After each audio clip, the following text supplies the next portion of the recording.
제가 저번 주에 날씨라도 조금 알았으면 할까 말까 말이야 생각 중이었습니다. 아니면 미리 부산달랑 말할까 취해서 혹시라도 이렇게 미끄러지면 어떡하나 걱정이 많이 되는데 그래도 이렇게 눈길을 뚫고 찾아오셨네요. 네, 다 오셨습니다. 감사합니다. 그 날씨가 그 눈이 오는데도 그렇게 따뜻하지는 않아요. 그래서 보통 이제 눈이 올 때는 그렇게 춥지 않은데 추운 편이기 때문에 제가 볼 때는 눈이 계속 쌓일 것 같습니다. 일기예보상에는 오늘 5시까지 눈이 오는 걸로 있어요. 5시까지. 이 일기예보가 틀리기를 기대하면서 조금만 좀 일찍 이게 끝내줬으면 좋겠어요. 그래서 이제 그런데 지금 조금 소강 상태인 것 같아요. 아까 굉장히 많이 내렸었는데 지금 조금 덜한 것 같은데 지금 좀 많이 그렇습니다. 오늘 사무엘하 3장에서부터 5장까지 보겠습니다. 제가 이제 처음부터 이렇게 쭉 그래도 성경을 창세기서부터 여기까지 쭉 읽었는데요. 저번에도 이제 말씀드렸지만 사무엘하가 끝나면 목사님께서 김동수 목사님께서 신약 성경을 그 중에서 하나를 해주시는데 그래도 꽤 읽었습니다. 사무엘하까지. 나중에 역대상하, 열왕기상하는 거의 비슷한 내용이기 때문에 혹시라도 이제 열왕기상하를 읽으면 역대상하를 빨리 지나갈 수 있을 것 같고 둘 다의 차이점들만 살펴보면 될 것 같습니다. 그런데 뭐 이렇게 하면서 우리가 그 말씀 안에서 같이 살아가면 좋을 것 같고 오늘 사무엘하 3장에서 특별히 이제 4장까지의 두 가지의 말씀은 여기서도 계속 여러분들한테 말씀드렸지만 신앙이라는 것은 구약성의 신앙, 특별히 신앙이라는 것은 어디에 대한 신앙이냐 사실 우리가 믿음이라 그러잖아요, 그렇죠? 근데 성경에서 거의 대부분 사용하는 믿음이 무엇일까 여기에 대한 거의 대부분의 말씀은 신뢰예요. 내가 하나님을 믿는다라는 뭐냐면 하나님을 신뢰한다 하는 뜻입니다.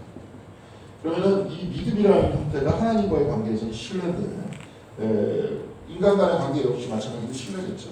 신뢰인데 특별히 이 신뢰를 구체적으로 표현하는 표현 방식이 있죠. 예배의 방식이 있죠. 아브라함도 하나님과 약속을 맺을 때 예배를 드렸죠. 거기서 단을 쌓았다 그랬잖아요.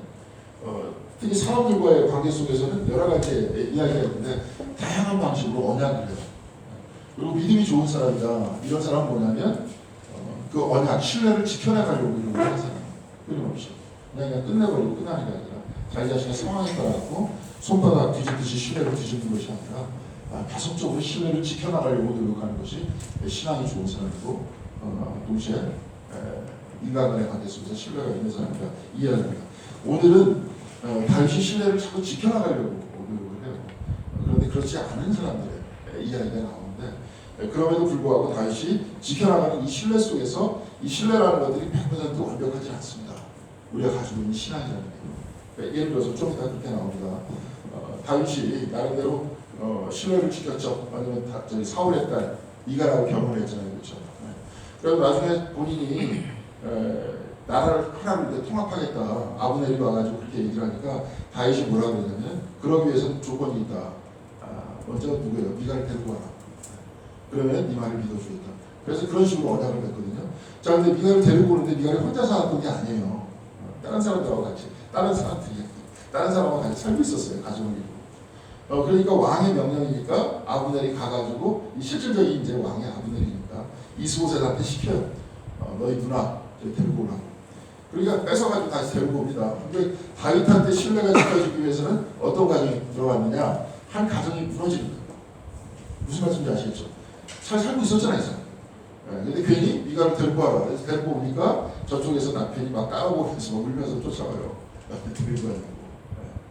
그런 상황들이 발생을 합니다. 완벽하지는 않지만 그래서 제가 말씀드리는 거는 뭐 우리들이 여러분들도 그렇고 저도 그렇고 완벽하지 못한 사람들이잖아요. 아니 완벽하게 산다고 해도 다윗이 나름대로 지금 철저하게 완벽하게 살려고 노력하는 이 과정 속에서도 완벽하지 못했잖아요. 그래서 제가 볼 때는 우리의 어떤 삶 자체가 전체적인 어떤 영성 생활이 49%에서 50% 한 50% 정도가 신뢰가 좀 있고 나름대로 좀 언약을 지키려고 노력하고 그러면 좀 되지 않나. 우리가 완벽하지 않습니다. 주님만 다 이루었다고 하실 수 있었고 주님만 성하시지 예수께서 우리 인간들은 그렇지 못하기 때문에 중요한 것은 다윗은 그렇게 지켜나가려고 노력했고, 그렇지만 이 과정 안에서도 분명히 분란의 씨앗은 있었다는 겁니다. 우리들도 어쩔 수 없어요. 여러분들도 선한 의도 속에서 어떤 것을 할지라도 이게 완벽하지 않습니다. 사람이 하는 겁니다. 그런 것들을 염두에 두고 보면 좋을 것 같습니다. 3장에서부터 5장까지 전체적인 내용은 오늘 3장 1절에 다 기록되어 있습니다. 어떤 면에서 볼 때 3장 1절을 딱 봐도 오늘 5장까지 다 보는 겁니다. 사실 굉장히 중요한 말씀입니다. 오늘 같이 읽겠습니다. 시작. 사울의 집과 다윗의 집 사이에 전쟁이 오래매 다윗은 점점 강하여 가고 사울의 집은 점점 약하여 간다. 사울은 약하여 갔고 다윗은 강해졌다. 근데 우리는 이유를 잘 찾지 못하겠지만 그 중에서 가장 구체적인 이유가 뭐예요? 하나님에 대한 신뢰죠. 그렇죠? 사울은 하나님을 떠났고 다윗은 하나님과 가까워졌고 점점 가까워지는 모습을 보여주고 있고요. 그러면서 점점 강해지는데 오늘 이제 그 유다의 왕이 되면서 5장에 유다와 이스라엘이 합쳐가지고 통합 왕국의 왕이 되면서 또 기름을 또 붓습니다. 근데 다윗은 기름을 3번 부었어요. 첫 번째 누가 부어줬습니까? 사무엘이 부어줬죠. 몰래 가서 사무엘이 몰래 부어줬고 그 다음에 헤브론에서 왕으로 등극했을 때 기름을 또 부어줬어요. 그런데 오늘 이스라엘과 통합했을 때 기름을 또 부어줬어요. 그러니까 점점 넓혀가는 거예요. 사무엘한테 그 기름을 부었다가 피해 다녔다가 나중에 유다의 왕이 돼가지고 강해졌다가 그 다음에 남북 이스라엘이 통합되면서 강해졌다가 나중에 주변에 있는 국가들이 조공 비슷하게 막 다치기 시작해요. 블레셋도 막 물리치기 시작하고 그러니까 점점 강해지는 모습이죠. 이 모든 강해짐 속에서 뭐가 있습니까? 하나님에 대한 뭐가 있어요? 이게 있었다는 얘기예요. 이게 중심이었다 이런 얘기예요. 자 오늘 3장 6절 그래서 같이 다시 한번 읽겠습니다. 6절 같이 읽겠습니다. 사울의 집과 다윗의 집 사이에 전쟁이 있는 동안에 아브넬이 사울의 집에서 점점 권세를 잡는다. 사실 점점 권세를 잡은 건 아니에요. 여러분이 한번 보면 좋겠는데 우리가 다 미리 읽었어요. 사무엘하 2장 8절에서 9절까지 다시 한번 돌아가 보죠.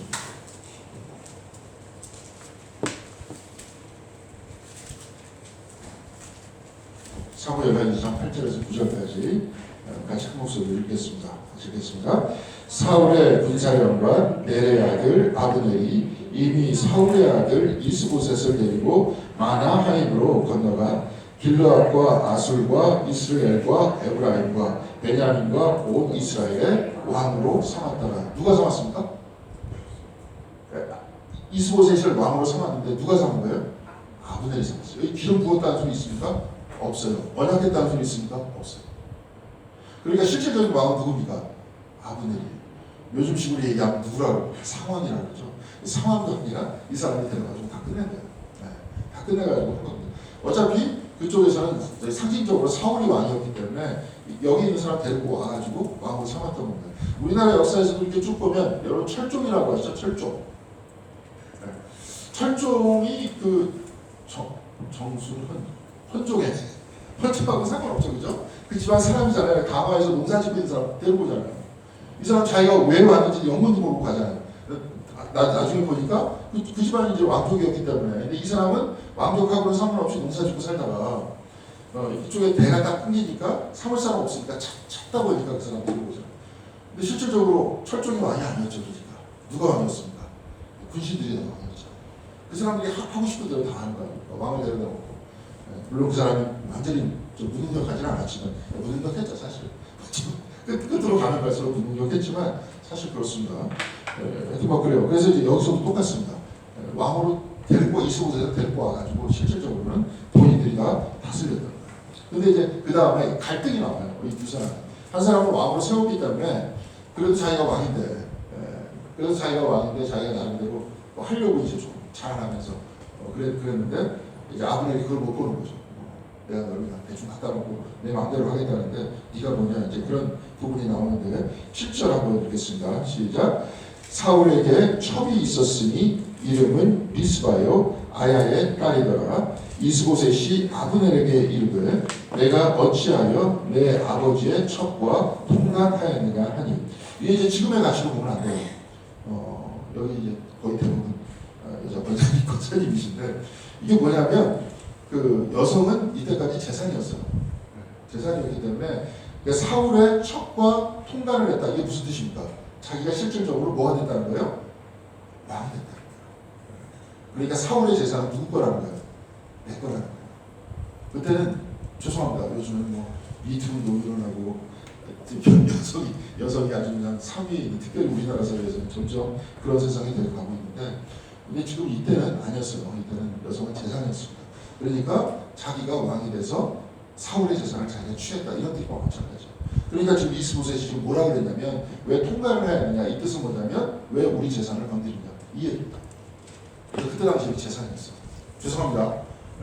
그런 시대가 지나야죠. 예수님께서는 항상 예수님 주위에 누가 있었습니까, 여러분? 항상 병자들이 있었고 어린아이가 있었고 또 누가 있었어요? 여성들이 있었잖아요. 근데 제가 이제 최종학위는 종교학인데 쭉 보면 고대 스승 중에서 여자가 옆에 제자로 있는 사람은 없어요. 뭐 붓다라든지 공자라든지 다 찾아봐도 없습니다. 논어에서 쭉 찾아보면 여성에 대해서 딱 두 번 정도 나오거든요. 여성에 대해서. 근데 두 번 다 굉장히 부정적으로 나옵니다. 별로 안 좋아요. 근데 예수님 주위에 뭐 막달라 마리아도 있었고, 예수님 돌아가셨을 때 그 주위에 가장 가까이 있었던 분들이 누굽니까? 다 여성분들이었어요. 제일 처음에 부활이 딱 일어났다 그랬을 때 처음 봤었던 분들이 누굽니까? 다 여성분들이었어요. 달랐던 거예요. 그러니까 그런 부분 달라요. 주님이 와서 달라졌는데, 이때 당시까지만 하더라도 뭡니까? 여성 재산이었어요. 지금도 저 원시 부족 같은 경우에 보면 재산이에요. 그리고 옛날에 뭡니까? 요즘에는 죄송합니다. 여기 이렇게 그렇게 부유한 분들이 아니지, 저도 이렇게 부유하지 않기 때문에. 그런데 예를 들어서 뭐 SK라든지 뭐 삼성이라든지 이런 사람들 결혼할 때 자기네들 연애해가지고 좋다 해서 결혼합니까? 네, 그렇게 안 해요. 제가 내가 잘하는 한양대학교에 갈 뻔했는데 거기 이사장도 그렇게 결혼 안 했어요. SK 지방하고 결혼했는데 나이 차이 굉장히 많이 나는데 그냥 그렇게 결혼한 거예요. 이게 지금 뭐예요? 아직까지 뭐예요? 가족과 가족끼리 연대한다. 이 뜻은 뭐냐면 여성들이 뭐라는 겁니까? 아직까지 그 사람들한테 재산입니다. 그러면서 관계를 맺는 거예요. 그렇죠? 우리는 죽으면 결혼하는 거 아닙니까? 우리 같은 사람은 죽으면 좋고 잘하고 행복할 것 같은 결혼하는 건데, 그러니까 오히려 우리가 더 행복한 거예요, 사실은. 그쪽 사람들이 그래가지고 그 재산을 주면 뭐가 줘요? 여성을 주면, 죄송합니다. 이거 내 얘기가 아니라 레비스트로스라는 사람이 얘기해요. 그때 준다는 표현을 써요, 그 사람. 징해라는 표현을 쓰거든요. 여성을 선물로 주면 저기서 뭐가 옵니까? 뭐가 오잖아요. 와가지고 연대를 맺는 거예요. 그래가지고 이쪽 지방과 이쪽 지방이 같이 합쳐지는데, 고대로부터 이렇게 쭉 보니까 그렇게 재산을 왔다 갔다 하듯이 여성이 왔다 갔다 하는 이유는 뭐냐? 근친상간을 막기 위해서 그랬다는 거예요. 인간의 인연 중에 자기도 모르는 사이에 근친끼리 결혼을 하면 대가 짧아지기 때문에 서로 왔다 갔다 하면서 왕성해지기 위해서, 서로 이렇게 왕성해지기 위해서 그래서 이렇게 왔다 갔다 했다는 건데, 하여튼간에 고대에서부터는 이렇게 됐어요. 그러니까 여성이 안타까운 거죠. 이렇게 물건처럼 왔다 갔다 했으니까. 그러니까 여기서도 마찬가지입니다. 왜? 아버지 재산인데 네가 건드리지 않을까? 얘가 이제 그렇게 얘기한 거죠, 이스보셋이. 그러니까 아브넬이 뭐라고 얘기해요? 되게 재밌는 얘기를 해요. 8절 한번 같이 읽겠습니다. 아브넬이 이스보셋의 말을 매우 분하게 여겨 이르되, 내가 유다의 계머리냐? 내가 오늘 당신의 아버지 사울의 집과 그의 형제와 그의 친구에게 은혜를 베풀어 당신을 다윗의 손에 내주지 아니하였거늘 당신이 오늘 이 여인에 관한 허물을 내게 돌리는도다. 자, 금방 지금 설명드렸죠? 재산이었잖아요. 여성이 아브넬한테 갔어요. 그러니까 아브넬은 뭐 해줬어요? 너 왕 시켜줬다는 거예요, 지금. 이게 이제 재산이 부는 법칙인 거예요. 옛날에 아까 이제 레비스트로스 잠깐 얘기했었지만 여기서 똑같이 그렇게 되는 겁니다. 그러니까 그 재산을 차지하면서 너희들을 다 살려줬고 형식적으로 왕으로 다 삼아줬다. 내가 이렇게 했는데 네가 나한테 지금 뭐라 그러는 거냐? 그러면서 표현을 뭐라고 씁니까? 내가 유다에 뭐라 그랬어요? 개머리냐, 개머리냐. 개머리가 뭡니까? 우리 말로는 개머리라고 함으로 뭐라고 욕합니까? X라고 그런 거예요, 지금. 옛날에 이제 여러분들한테 잠깐 설명을 했었죠. 그 갈렙이라는 사람의 이름이 무슨 뜻이라 그랬어요? 개라 그랬잖아요. 근데 개라 그럼에도 불구하고 하나님 앞에서 하나님만 믿고 순종하니까 그거 어떻게 됐어요? 영웅이 됐잖아요. 그러니까 표현상으로 그 중요한 건 아니라는 거죠. 근데 여기서는 지금 이런 얘기예요. 여기서는 똑같이 이제 갈렙이라는 표현을 써요. 그 히브리어로. 근데 여하튼간에 개냐? 내가 개냐? 이스라엘 남유다의 개냐? 네가 건방지게 나한테 이런 얘기를 하냐? 이렇게 얘기한 거죠. 내가 다 살려줄 거다. 그렇게 얘기를 했고요. 그 다음에 선언을 합니다. 그 다음에 뭐라고 선언을 하냐. 사실 이게 이제 두 사람과 다투는 거예요. 다투는데 겉으로 볼 때는 아니 우리 저 아버지의 첩하고 이렇게 통관을 맺어가지고 그런 거야가 아니라 사실은 재산 때문에 싸우는 거죠. 그렇죠. 재산 때문에 그다음에 왕권 때문에 서로 싸우는 겁니다. 갈등이 딱 일어나니까 아브넬이 뭐라고 얘기하냐면 9절 같이 읽겠습니다. 여호와께서 다윗에게 맹세하신 대로 내가 이루게 하지 아니하면 하나님이 아브넬에게 벌 위에 벌 내리심이 마땅하니라. 이게 뭐예요? 다윗에게 맹세하신 대로. 왜 다윗을 왕으로 삼다 했죠? 사울도 이미 알고 있었잖아요. 우리 다 읽었잖아요. 그렇죠? 사무엘상에서 요나단도 다 알고 있었잖아요. 그러니까 하나님께서 이렇게 맹세하신 대로 다윗이 왕이 되게 할 것이다. 네가 오늘 말 실수했어. 다윗은 왕 되게 할 거야. 그러니까 만약에 내가 그 실패하면 하나님께서 나한테 벌 내리시고 나타나게 받을 거야. 이런 얘기입니다. 그러니까 그러면서 10절을 같이 읽겠습니다. 그 맹세는 곧 이 나라를 사울의 집에서 다윗에게 옮겨서 그 왕위를 단에서 브엘세바까지 이스라엘과 유다에 세우리라 하신 것이니라. 아멘. 자, 옮기겠다는 거죠. 네. 자기 실질적인 왕이니까 내가 옮기겠다. 그렇게 얘기했어요. 그러니까 11절에 이스보셋이 아브넬을 두려워하여 감히 한마디도 대답하지 못하리라.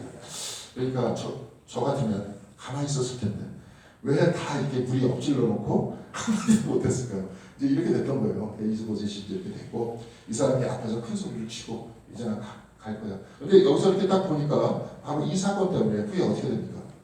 갈등하게 되면서 이스보셋도 죽게 되고 아브넬도 죽게 됩니다.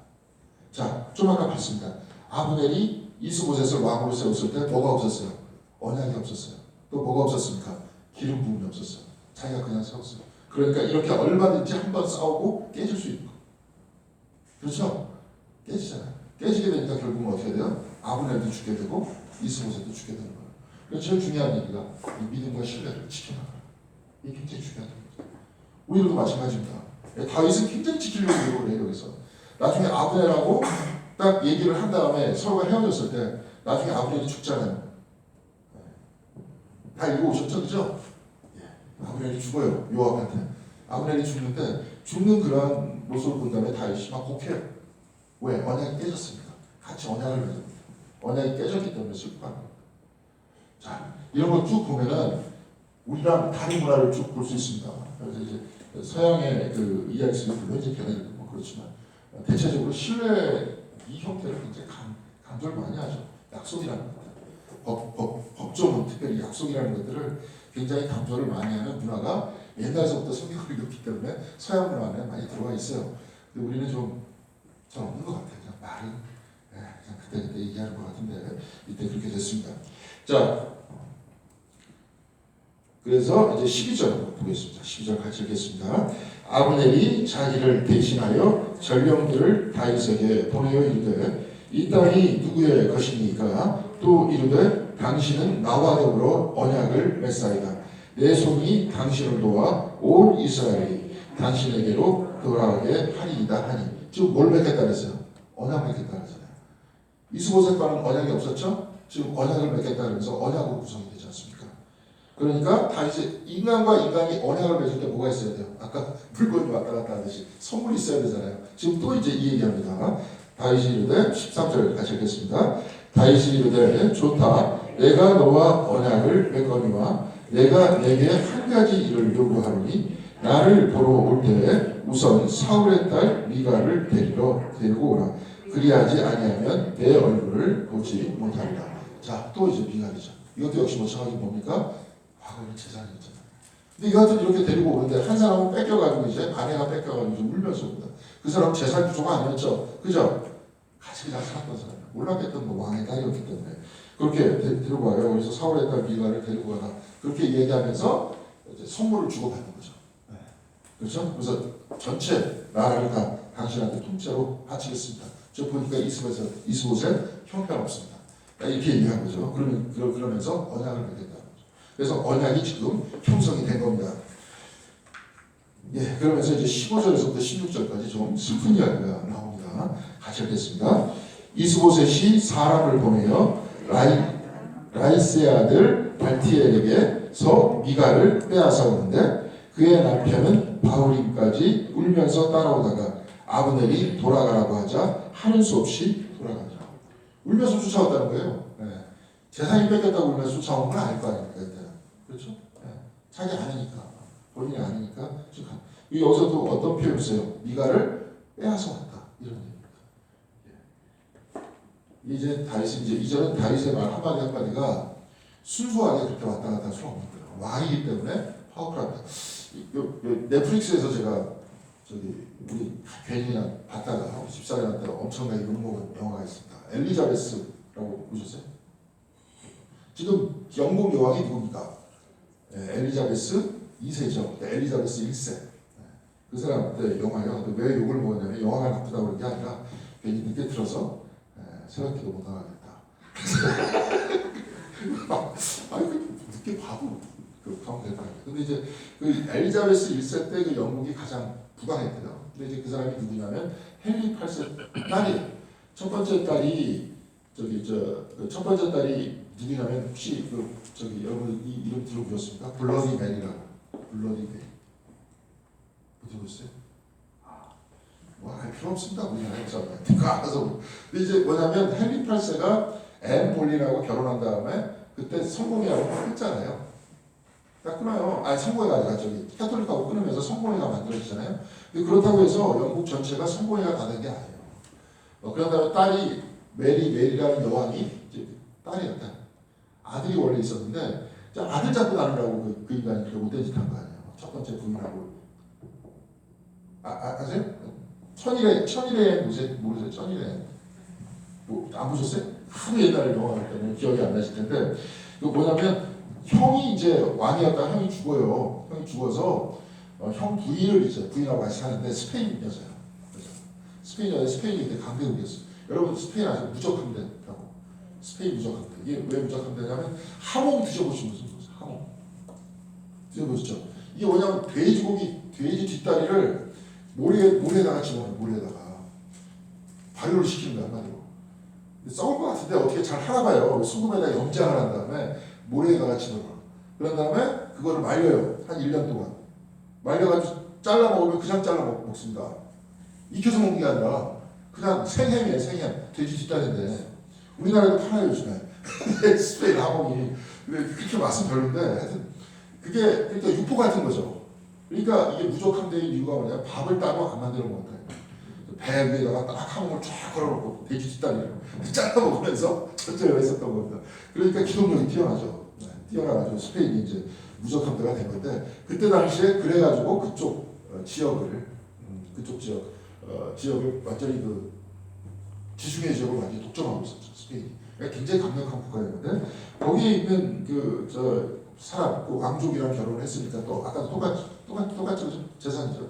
그렇게 결혼을 했는데 형이 죽으니까 관계를 계속 유지해야 되니까 동생이 다시 결혼한 거예요.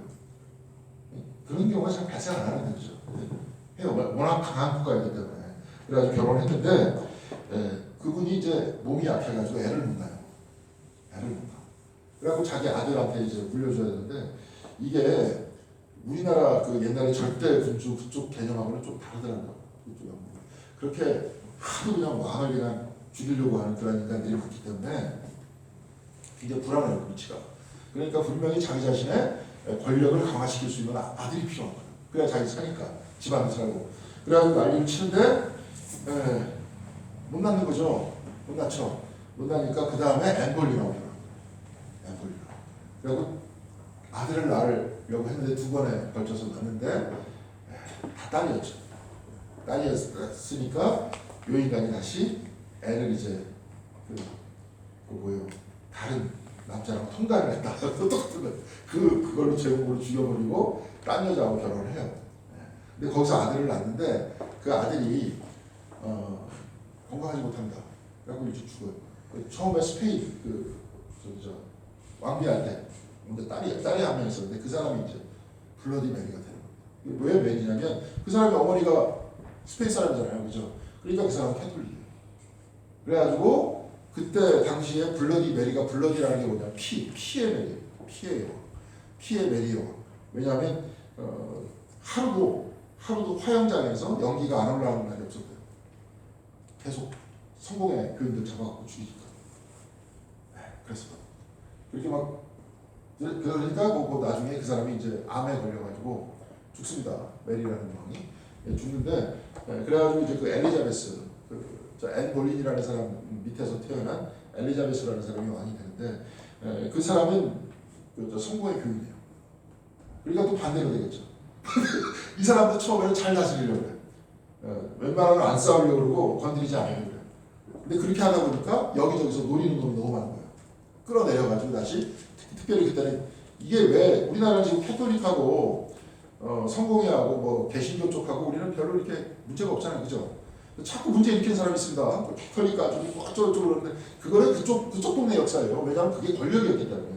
좀 아까도 얘기했지만 블러디 메리 여왕이 왕권을 잡았었을 때는 누가 안전한 거예요? 캐톨릭 사람들이 안전한 거 아니에요. 근데 성공회가 딱 권력을 잡으면 누가 안전한 거예요?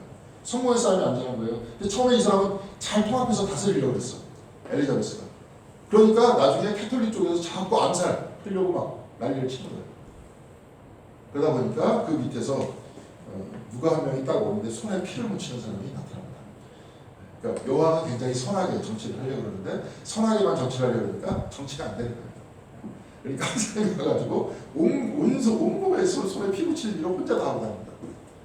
그렇게 하다 보니까 국가가 안정이 돼요.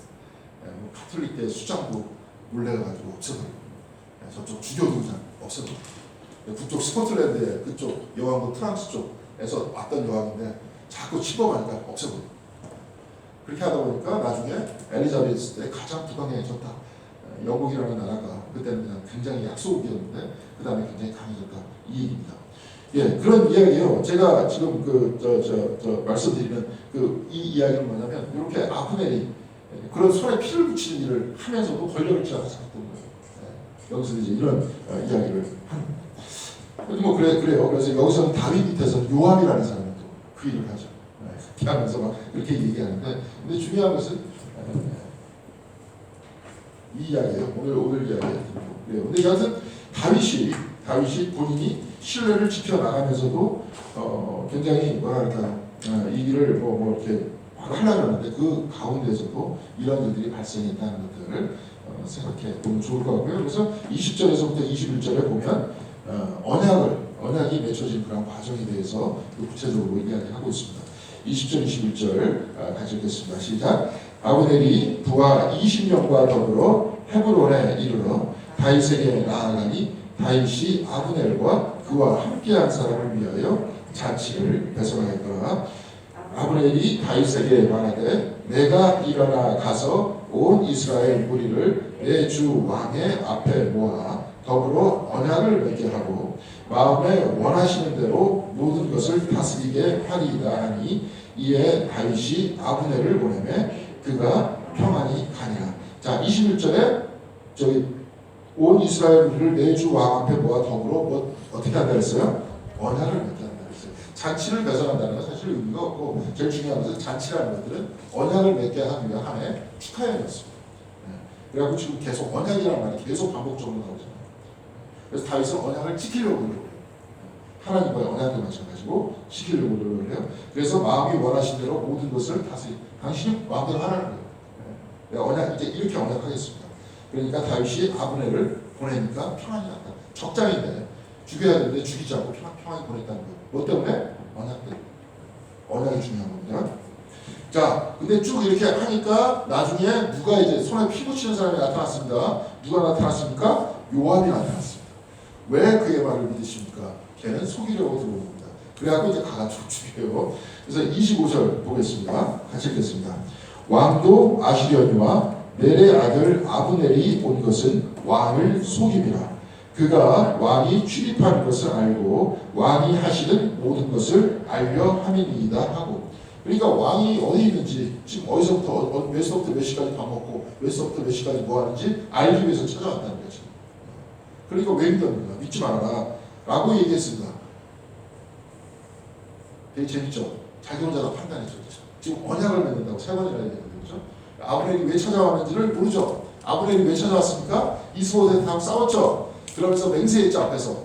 그래갖고 다윗이 왕으로 다스리게 하겠다 그랬죠. 먼저 전령을 보내서 언약했죠. 두 번째 가고 언약했습니다. 이 모든 일에 대해서 요압이 알아요, 몰라요? 몰라요. 판단은 누가 했습니까? 요압이 자기가 다 판단한 거예요. 그래서 저도 잘 부족한데 왜 한국 사람들이 이게 참 부족해요. 신학 중에서 어떤 신학이 있냐면요, 대화 신학이 있습니다. 대화 신학. 이제 데이비 트레이스라고 시카고 대학의 교수가 있는데 그분이 아주 이제 이쪽에서 대가예요. 근데 이런 신학의 내용들을 이렇게 잘 살펴보면 바깥에 눈이 펑펑을 가실 때 조심하셔야 될 것 같습니다. 진짜. 네, 많이 합니다. 근데 여하튼 이 대화 신학이라는 이 이야기가 있는데 이거 뭐냐면 왜 그러냐면 예? 이렇게 뭐가 있습니다. 찬바람이 나와요? 그쪽에 이거 킬까요? 그 추세요? 그래 알겠습니다. 괜찮아요? 자, 까먹을 뻔하다가 자, 이게 왜 그러냐면 여러분 잘 보세요. 지금 이제 우리나라가 여러분 잘 보시면 다 다른 사람들이 살고 있잖아요. 이 다른 사람이라는 게 예전에 다름이라는 것들이 별로 부각이 안 됐어요. 서양도 그렇고 우리도. 서양이라는 나라는 특별히 여러분 생각해보세요. 거의 그 2000년 동안 기독교가 지배하던 나라예요. 그렇죠? 유럽은 그래요. 유럽은 그렇습니다. 그러니까 특별히 뭐 지금도 막 독일 이렇게 쭉 가잖아요. 여러분 또 독일 다 가보시면 알겠지만 창문을 보면 십자가 형태가 많아요. 창문 틀 있잖아요. 창문 틀을 다 십자가 형태로 많이 만들어놨어요. 아니 그냥 문화생활 자체가 그냥 다 기독교고요. 그러니까 거기 있는 사람은 그렇게 얘기하는 거예요. 그러니까 마치 우리나라 불교하고 비슷하다. 기독교가. 그러니까 삶이라는 거예요. 삶하고 별로 분리가 안 돼 있어요. 그리고 음식 먹는 거에서부터 시작해서 그것도 막 성경 안에 특별히 독일이 그렇습니다. 이런 것들이 막 결합이 돼 있었다가 이 사람들이 지금 식민지 시대 이후에 자기네들이 식민지를 만들죠. 해외로 들어가서 처음에는 막 지배하고 우리나라도 식민지 미국에 당할 뻔했어요. 우리가 올 때. 잘 아시죠? 카스라타트 조약이라고 미국이 우리나라 식민지로 삼으려고 그러고 필리핀이 일본의 식민지가 될 뻔하다가 바뀐 거 아닙니까? 일본이 뭐 왜 남의 나라 치는 어때 벗고 난 자기 나라가 여하튼 그래서 하여튼 뭐 초창기 복잡한데 얘기하다 보면 많이 얘기가 돼서 복잡한데 자 그렇게 되다 보니까 이 사람들이 처음에는 식민지에 딱 들어가서 본인들이 모르는 문화와 모르는 종교를 딱 본 다음에 처음에 한국에서 제가 이제 저기 책도 있습니다. 제가 원래 제게 에디버너 대학 도서관에 있는 책인데 갖다 줘야 되는데 못 갖다 주고 여태까지 못 갖다 주고 있어요.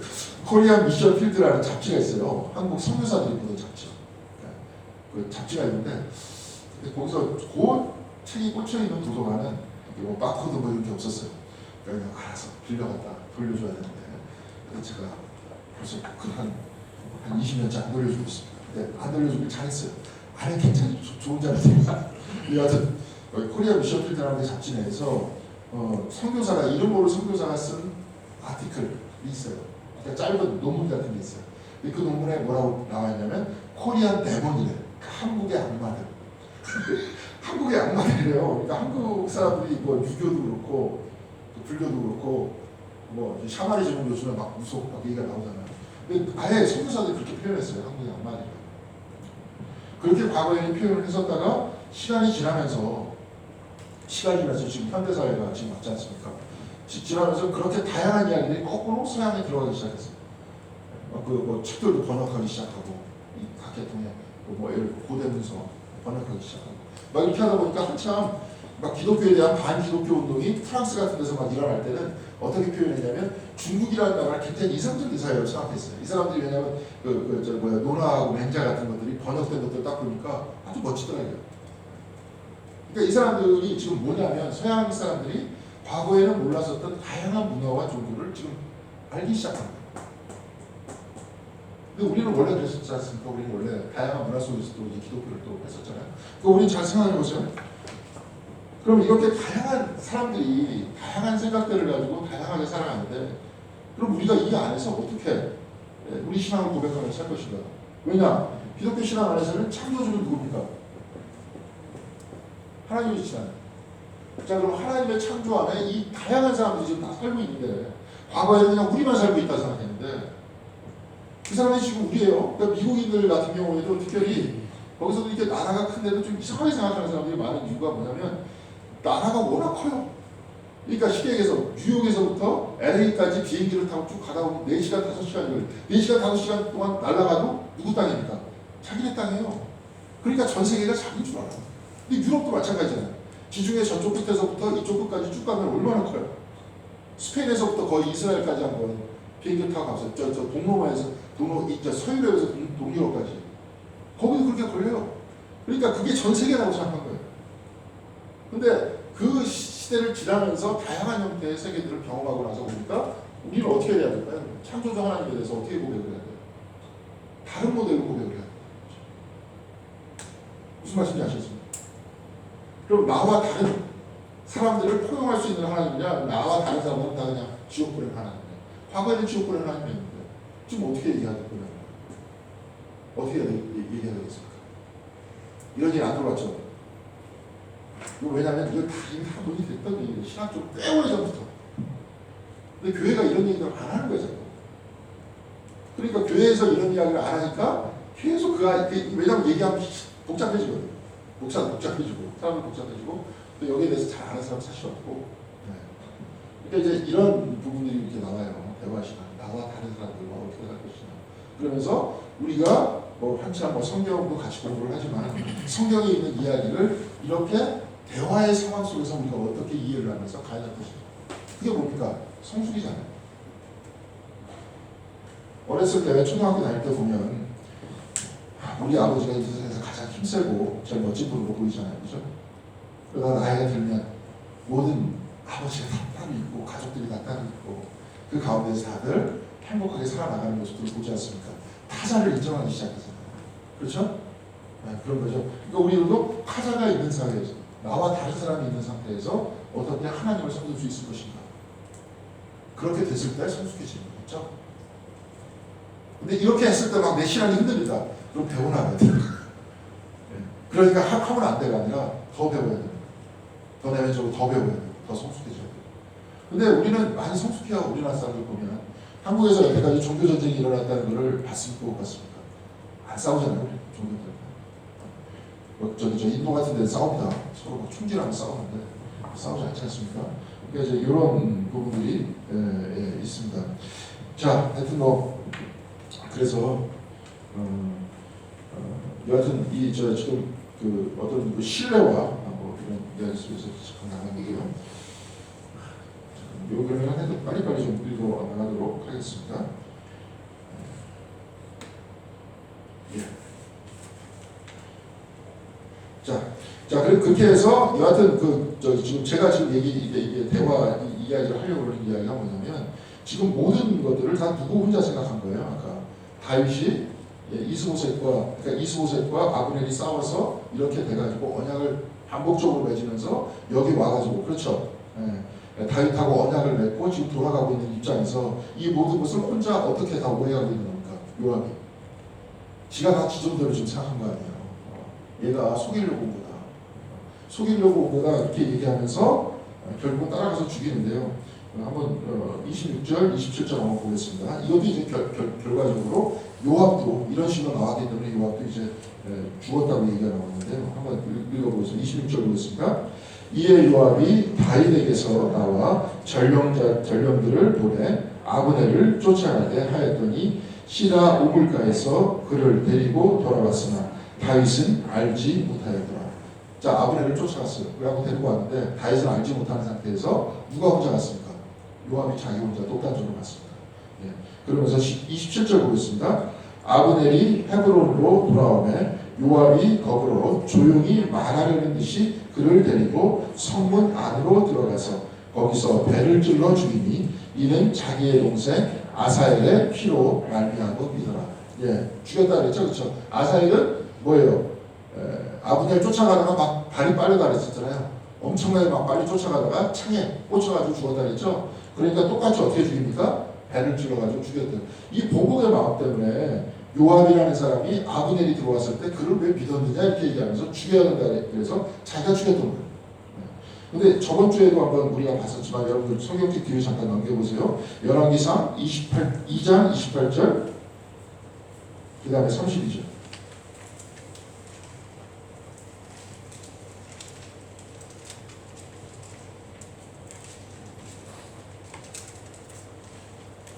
(2장 28절) 같이 읽겠습니다. 시작.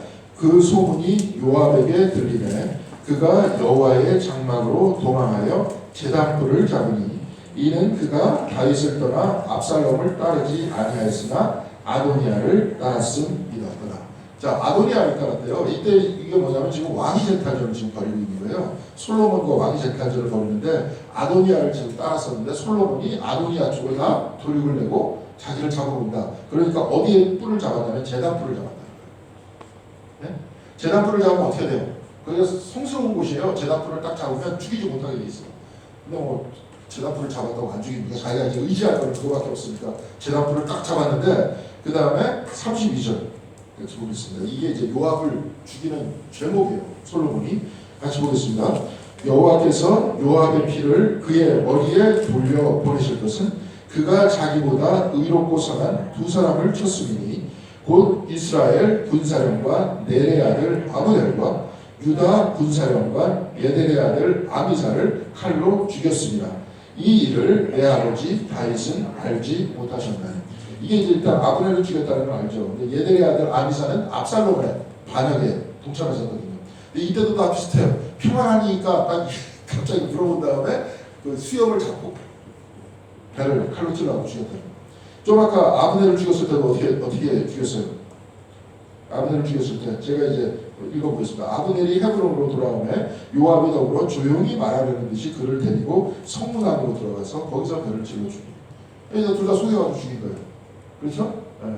그러니까 지금 열왕기상에서 32절에 지금 솔로몬의 말인데 32절에는 자기보다 더 선한 사람 두 사람을 죽였다. 그래갖고 요압이 죽게 되는 겁니다. 지금 저번 시간에 계속 얘기했지만 복수라는 것은 끊임없이 뭐가 나옵니까? 계속 복수가 반복되는 거예요. 제가 요번 주일날 설교 본문을 한번 쭉 읽어봤어요. 이게 뭐냐면 예수님께서 누가복음에서 누가복음 4장에 최초로 회당에서 가르치신 최초로 가르치는 건 아니라 성령이 충만해서 돌아와서 갈릴리에 예수의 소문이 쫙 퍼지니까 다 가르치시다가 그 갈릴리 본인이 사셨던 동네에 가셔서 가르치시는데 그래서 쭉 성경표 책을 읽고 예수님께서 쭉 읽으시는 거 여러분 아시죠? 쭉 읽는 게 뭐냐면 이사야서에 기록되어 있는 예언의 말씀을 쭉 읽어요. 신년의 말씀 쭉 읽어. 누가 어떻게 되고 그래서 뭐 신년을 주의 영이 나한테 임하셔서 라고 신년을 선포하라 함이라 거기까지 쭉 읽어요. 이 신년을 선포하라 함이라라고 말씀하신 거 다음 절이 뭐였냐면 여호와의 보복의 날을 선포하라. 보복의 날. 근데 예수님께서 거기까지 안 읽으셨어요. 보복의 날이 아니라 신년을 선포하는 데까지만 딱 읽어요. 무슨 말씀인지 아시겠죠? 평화주의자였다는 거죠. 네, 그러면서 그것을 실천하려고 했었던 거죠. 그거 왜냐?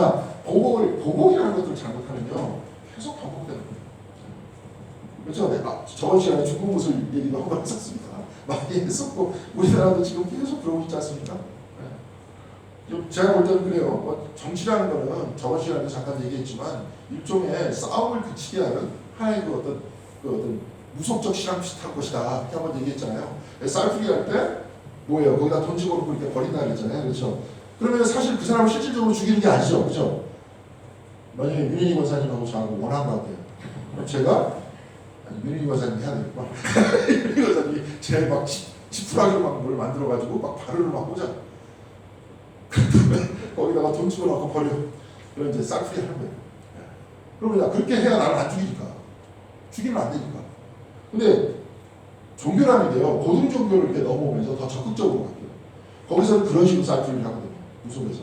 근데 기독교를 이렇게 딱 넘으면 어떻게 돼요? 직접적으로 원수를 사랑을 하는 거죠. 못하게 하는 거예요. 오른쪽 뺨 때리면 어떻게 하라고요? 왼쪽 뺨 대라. 싸우지 마. 보복에 집착하지 마. 근데 여기서 계속 보복하게 되니까 계속 어떻게 되니까 보복이 계속 연결돼요. 싸움이 끊어지지 않죠. 나중에 다윗이 나 성전 짓겠습니다 이렇게 얘기하니까 하나님께서 뭐라 그러세요? 손에 피가 많이 묻었다.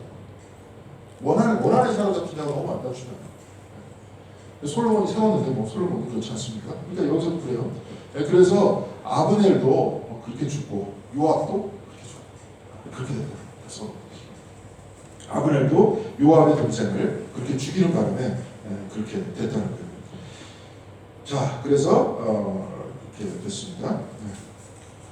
그래서 이렇게 쭉 되다 보니까 마지막으로 여러분 사무엘하 3장 31절 32절은 길었는데 빨리 읽도록 하겠습니다.